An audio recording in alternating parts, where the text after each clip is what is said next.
Today the Lord is going to fill us all with His Holy Spirit. ఈ దినాన్ని మన ప్రభు అయిన యేసుక్రీస్తు వారు మనందరినీ కూడా తన పరిశుద్ధాత్మతో నింపునై ఉన్నారు. How many of you are ready to receive the anointing? మీలో ఇక్కడ ఉన్నటువంటి వారు ఎంతమంది అభిషేకం పొందుకోవడానికి సిద్ధంగా ఉన్నారో చేతులెత్తి హల్లెలూయా చెప్పండి గట్టిగా. Hallelujah. Hallelujah. Hallelujah. Hallelujah.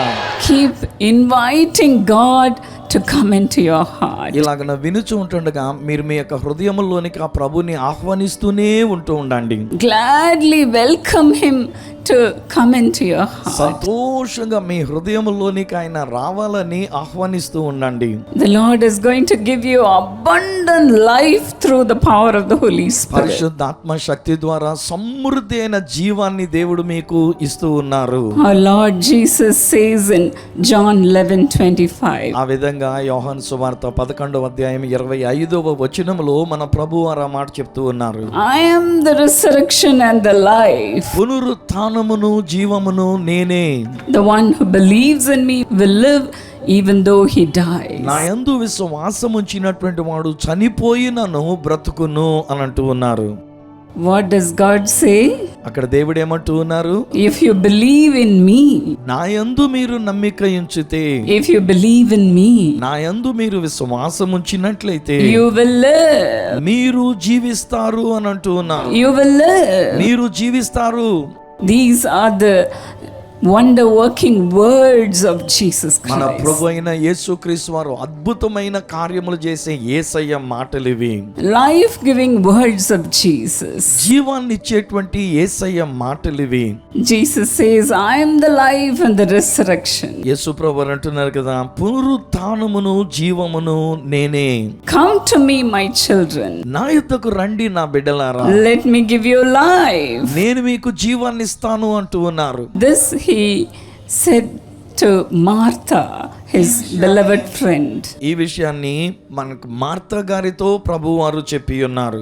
When the Lord Jesus was in this world, మన ప్రభు అయిన యేసుక్రీస్తు వారి లోకములో ఉన్నప్పుడు he loved Martha, Mary and Lazarus. Martha, Maria, లాజరు అనేటువంటి వారిని ఆయన ఎంతగానో ప్రేమించి ఉన్నారు. Mary and Martha sent word to Jesus saying, your friend Lazarus is sick unto death. Mariya మార్తలైనటువంటి వారు యేసుక్రీస్తు వారికి కబురు పంపించి మీ స్నేహితుడైనటువంటి లాజరు చనిపోయేంతగా అనారోగ్యంతో ఉండి ఉన్నారని చెప్పారు. But then Jesus delayed. అయితే యేసు కొంత ఆలస్యం చేశారు. He stayed in the place where he was staying for 2 more days. ఆయన ఎక్కడైతే ఉండి ఉన్నారో అక్కడనే మరి 2 దినాల పాటు ఆయన ఉండి ఉన్నారు. By the time the Lord reached the house of Mary and Martha, ఈ మరియా మార్తల యొక్క ఇంటికి ఆయన చేరుకునే సమయానికి, the city of Mary and Martha, ఆ యొక్క మరియా మార్తలు ఉండినటువంటి ఒక పట్టణానికి చేరుకునేసరికి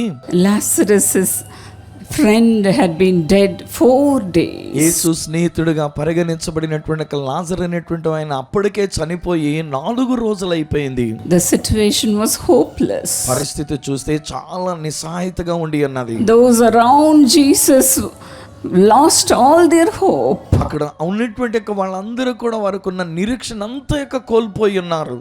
Imagine the pain and agony Mary and Martha went through. ఈ మరియా మార్తలైనటువంటి వారు ఎంత వేదన గుండా ఆవేదనతో ఉండి అన్నారో ఒకసారి ఊహించుకోనండి. They said to Jesus, Lord, if you had been here, our brother would have lived. వాళ్ళు యేసయ్యతో అంటూ ఉన్నారు కదా, ప్రభువా నీవే గనక ఇక్కడ ఉండి ఉన్నట్లయితే మా సహోదరుడు బ్రతికి ఉండి ఉండేవాడు అన్నారు. You would have saved his life. ఆయన యొక్క ప్రాణాన్ని మీరు రక్షించి ఉండి ఉండేవారు కదా. He would not have died. ఆయన చనిపోయి ఉండేవాడే కాదు అని చెప్పారు వాళ్ళు. Everything seemed dead when Jesus arrived in that place. యేసుక్రీస్తు వారు ఆ పట్టణానికి వచ్చేసరికి, ఆ ఇంటికి వచ్చేసరికి అంత మృతతుల్యముగా ఉండి ఉన్నది. Mary and Martha lost all hope. Mariya మార్తలైనటువంటి వారు ఇరువురు కూడా వారికి ఉన్న నిరీక్షణ అంతా కోల్పోయి ఉన్నారు. Of course they had faith in Jesus. యేసునందు విశ్వాసమైతే కలిగి ఉన్నారు. They lost all hope of their brother that he would come back to life. అయినప్పటికీ వారి యొక్క సహోదరుడైనటువంటి లాజరు మరలా తిరిగి బ్రతుకుతాడనే నిరీక్షనే లేకుండా వాళ్ళు ఉండి ఉన్నారు. Likewise, you may be having some dead place in your life. అదే రీతిగా నా ప్రియ స్నేహితులారా, మీ జీవితంలో కూడా ఏదైనా ఒకటి మృతతుల్యమైన స్థితిని కలిగి ఉన్నారా? You may be also saying, will this happen in my life? ఇది ఇక నా జీవితంలో జరుగుతుందంటారా అని మీరు అనుకుంటూ ఉండి ఉన్నారు. Everything is dead. అంతా మృతమైపోయింది. My body is dead with sickness. నా యొక్క దేహము కూడా వ్యాధి చేత మృతతుల్యమైపోయింది. And I do not have any blessing in life. జీవితంలో నాకు ఏ ఆశీర్వాదము లేదు అని. There may be some dead place in your life. బహుశా మీ యొక్క జీవితంలో కూడా ఏదైనా ఒక మృతమైనటువంటి స్థితిగతులు ఉండి ఉన్నవేమో. But then do not lose hope, dear friend. అయినప్పటికీ నా ప్రియ స్నేహితులారా, నిరీక్షణ కోల్పోవద్దు. Look at the life of Job. యోబు యొక్క జీవితాన్ని ఒకసారి చూడండి.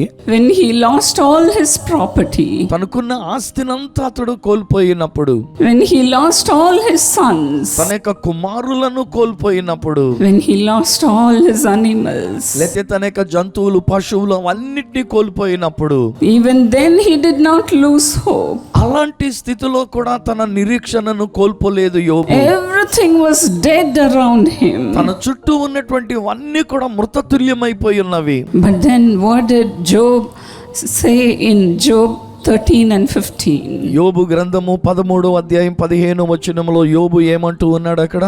Though he slays me, yet will I trust in God. ఆయన ఒకవేళ నన్ను వీటన్నిటికీ అప్పగించినప్పటికీ అయినను నేను ఆయన యందు నమ్మిక ఉంచి ఉన్నాను. My dear friend, do you have that hope? నా ప్రియ స్నేహితులారా, మీరు ఇటువంటి నిరీక్షణ కలిగి Are ఉన్నారా? you still saying, Lord, I trust in you? ప్రభువా, నీ అందే నేను నమ్మిక ఉంచుతున్నానని మీరు చెప్పగలుగుతూ ఉన్నారా? Things seem dead in my life, నా జీవితంలో ఒకవేళ పరిస్థితులన్నీ మృతమైపోయినట్టుగా కనబడి ఉన్నా, but Lord, still I trust in you. అయినప్పటికీ నీ ప్రభువా, నీ యందు నేను నమ్మిక Still ఉంచుతాను. I believe in you, Lord. ఇంకా నిన్ను నేను నమ్ముతూ ఉన్నాను. That's why Jesus says, even though everything is dead in your life, if you believe in me, you will live. అందుచేతనే యేసయ్య అంటూ ఉన్నారు కదా, నీ జీవితంలో సమస్తము కూడా మృతమైపోయినట్టుగా కనబడుతూ ఉన్నప్పటికీ నా యందు విశ్వాసం ఉంచినట్లయితే వాడు బ్రతుకును అన్నాడు. Especially Martha believed that the Lord has the resurrection power. ఈ యొక్క ప్రభు అయిన యేసుక్రీస్తు వారికి పునరుత్థాన శక్తి ఉన్నదని మార్తమ్మ గారు నమ్మి ఉన్నారు.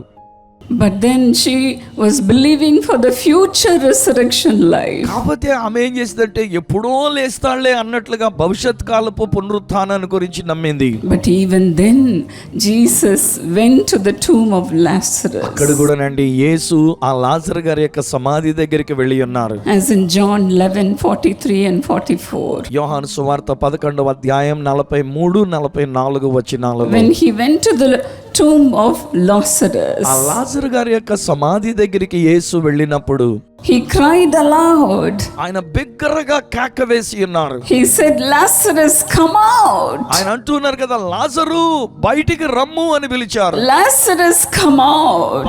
లాజరు బయటికి రమ్ము. Immediately Lazarus came back into life. వెంటనే చనిపోయినటువంటి లాజరు జీవం పొందుకొని బయటకు వచ్చి ఉన్నాడు. He began to walk. ఆయన నడవడం మొదలుపెట్టి ఉన్నాడు. But then he was bound with linen strips all over his body. కాకపోతే ఆయన యొక్క దేహం అంతా సమాధిలో పెట్టేటప్పుడు చనిపోయిన వారికి చుట్టినటువంటి నార వస్త్రములతో చుట్టబడి ఉన్నాడు ఆయన. His face was wrapped with a cloth. అలాగే ఆయన యొక్క ముఖము కూడా ఒక వస్త్రముతో కప్పి పెట్టబడి ఉన్నది. But then Jesus said to the others who were around him, unbind him and let him go. ఆయన చుట్టూ ఉన్నటువంటి ప్రజలను చూచి ఆయన కట్లు విప్పి పోనీయండి అని చెప్పి ఉన్నారు యేసు. Sometimes even after miracles had happened in our lives, కొన్నిసార్లు మన యొక్క జీవితంలో కూడా ఏదైనా అద్భుతములు జరిగిన తర్వాత కూడా we are bound with unbelief. కొన్ని అవిశ్వాసములు అనేటువంటి వాటితో మనం బంధించబడిన వారమై ఉంటూ Even ఉంటాం. today the Lord will unbind every unbelief from us. అయితే ఈ దినాన్ని మన ప్రభు అయిన యేసుక్రీస్తు వారు మనలో ఉన్న అవిశ్వాసములనే ప్రతి బంధకాన్ని ఆయన Every తీసివేస్తున్నారు. fear out of us. మనలో ఉన్న భయమును ఆయన తీసివేస్తూ ఉన్నారు. Even today the Lord will say to you, Lazarus, your sickness come out. ఈ రోజున కూడా ప్రభు మీతో అంటున్నటువంటి ఒక మాట ఏంటంటే, లాజరు నీ యొక్క వ్యాధి నుంచి నువ్వు బయటికి రా అని పిలుస్తున్నారు. Let every dead things come out. మృతమైనటువంటి ప్రతిదీ కూడా జీవించడానికి బయటికి రమ్మంటున్నారు. Believe in the life-giving words of Jesus, dear friends. జీవమునిచ్చేటువంటి యేసయ్య మాటలు, ఆ మాటలు నమ్మండి స్నేహితులారా. When God speaks, things happen. దేవుడు మాట్లాడితే విషయాలు అలా జరిగిపోతూ ఉంటాయి. God might have given you so many promises. దేవుడు మీకు కూడా అనేకమైన వాగ్దానములు ఇచ్చి ఉండి ఉండవచ్చు. Cling on to God's precious promises, dear friends. ఆ దేవుని యొక్క ప్రశస్తమైనటువంటి వాగ్దానాలను పట్టుకొని వేలాడుతూ ఉందాం. Even today God has given you a word. ఈ దినాన్ని కూడా దేవుడు మీకు ఒక మాట ఇచ్చి ఉన్నారు. That every dead things will come alive. మృతతుల్యమైనటువంటిది ప్రతిదీ కూడా మరలా తిరిగి జీవిస్తుంది అని ప్రభువు చెప్పి ఉన్నారు. They will come alive. అవన్నీ కూడా తిరిగి మరలా బ్రతుకుతూ ఉన్నాయి. Everything that you could not believe will happen, dear friend. నీవు నమ్మలేని విషయాలు సహితము అవి జరిగి తీరుతూ ఉన్నాయి. Do not lose hope. ఏమాత్రం కూడా నిరీక్షణ కోల్పోవద్దు. Let the word of God speak life into you. ఆ దేవుని యొక్క మాట మీ యొక్క జీవితంలోనికి జీవాన్ని ఇవ్వడానికి పలకబడనివ్వండి. Let him to work in your heart. ఆయన మీ యొక్క హృదయములో కార్యము చేయడానికి అవకాశాన్ని ఇవ్వండి. Today every one of you are going to open your heart and receive his word. ఈ దినాన్ని మీలో ప్రతి ఒక్కొక్కరు కూడా మీ యొక్క హృదయాన్ని తెరిచి ఆయన యొక్క మాటను మీ హృదయములోనికి తీసుకుంటూ ఉన్నారు. Receive Jesus. యేసుని మీరు తీసుకొనండి. Receive the life-giving word of Jesus. జీవాన్ని ఇచ్చేటువంటి యేసయ్య మాటలను మీ హృదయములోనికి తీసుకొనండి. Then you will certainly live. అప్పుడు నిశ్చయముగా మీరు జీవించనై ఉన్నారు. You will live. మీరు జీవిస్తున్నారు. Your children will live. మీ యొక్క బిడ్డలు జీవిస్తూ Your ఉన్నారు. grandchildren will live. మీ యొక్క మనమలు మనమరాండ్రు జీవిస్తున్నారు. Your husband, your wife will live. అలానే నీ భర్త లేక నీ భార్య వారు జీవించువారై ఉన్నారు.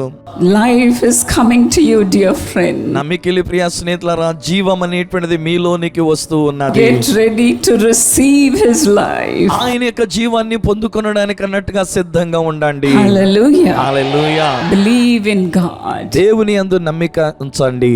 You will live. అప్పుడు మీరు You జీవిస్తున్నారు. will live. మీరు జీవిస్తున్నారు. The Lord will make everything spring forth in your life. నీ యొక్క జీవితంలో ప్రతిదీ కూడా నీటి ఓటలాగా పైకి ఉబికేటట్టుగా చేస్తూ ఉన్నారు. You will become a well-watered garden. నీవు బాగుగా నీరు కట్టిన తోట వలెనే ఉంటూ ఉన్నావు.